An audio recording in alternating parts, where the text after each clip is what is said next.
Hey, it's Mark Leonard with your video thought for the day. So this week I've been looking at I've selected from 5 principles of living that reflect good Christian concepts that should be exercised by people who want to live well and live godly lives. So today is Thursday. This is my 4th one this week. And these I've taken from Pastor Jarrett Stevens' presentation to our church staff at a chapel that was held a couple of weeks ago. And I've selected some of my favorites from it. And today's I really, really like. I want you to get this.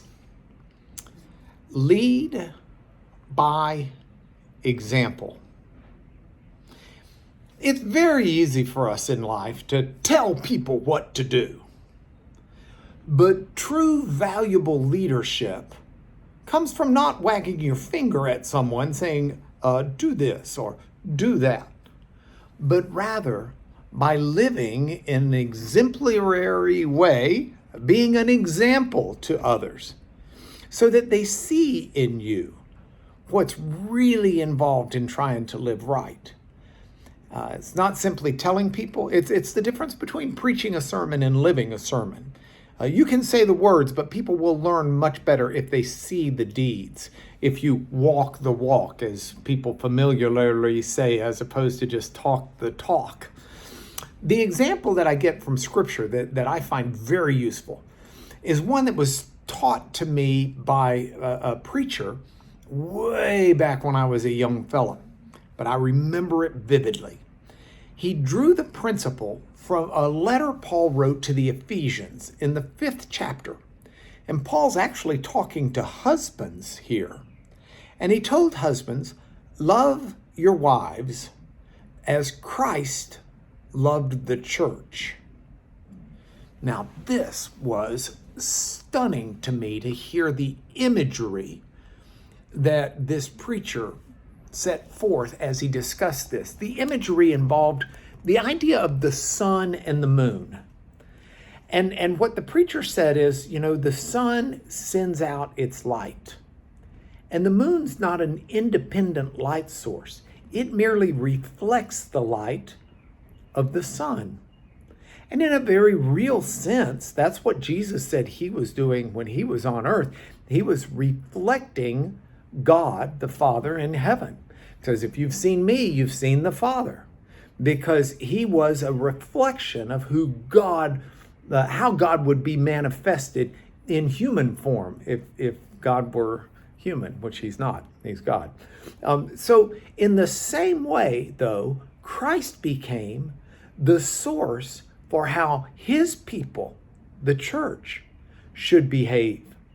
And Christ did not become the source of children of his churches, his followers' behavior simply by wagging his finger at them. Rather, Christ led by example. He came to earth. He assumed a human form in a very real sense, setting aside godness so that in humility he could live among humans. And then he went so far as to not just live among humans, but went to the extent of serving humans. He became an example of how to live with love and respect towards all people. And he would be the one who grabbed the towel and washed the feet of others. Now, he would be the one who says, let him who is greatest among you be the least.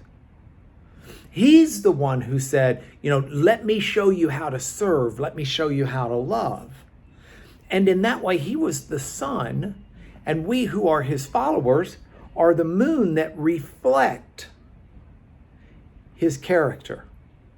Now, then Paul takes that concept and turns it around on another level when Paul tells husbands to love their wives the way Christ loved the church.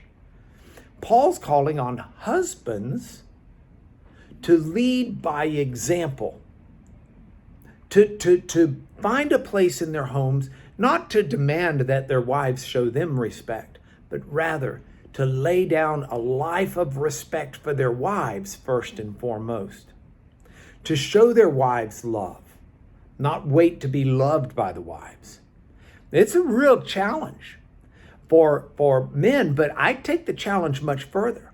I'll say that all Christians should lead by example. We should all become the shining light for others to then be able to reflect.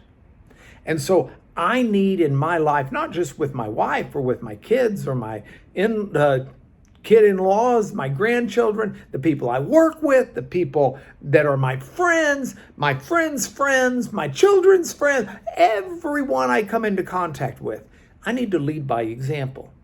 I need to show people a life of love. Show people that words matter. Show people that attitude and your heart matters. I need to be a leader in my example, not simply my words. I hope you'll join me in that. It's my video thought for the day. And tomorrow we'll have our fifth and final one in this series. God bless you.